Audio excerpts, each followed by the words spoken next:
Today I'm going to show you how to change out your quick release bands on your watch. The first step you're going to want to do is you're going to open up the clasp so that your watch is laying flat.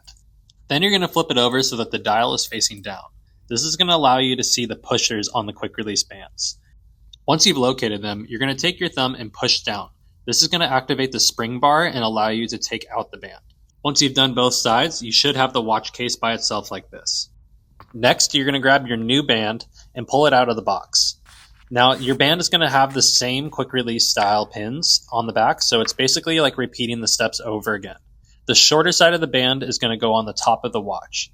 This is going to be done in reverse, so you're going to put the pin into the hole and then push your thumb on the spring bar to allow it to click in. Once the spring bar is clicked in, I like to move it around to make sure that the band is tight and secure to the watch. And just like that, your watch has a brand new band and a whole new look.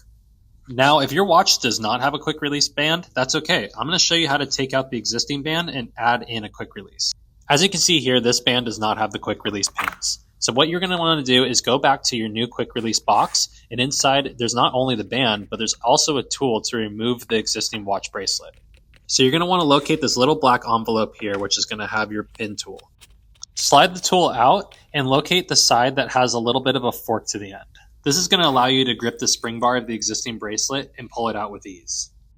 So once you locate that little gap in the bracelet, you're going to take your tool and push down. Like you see here, the spring bar just pops right off. Careful not to lose those little pins. Now by this step, you should have the watch case all by itself.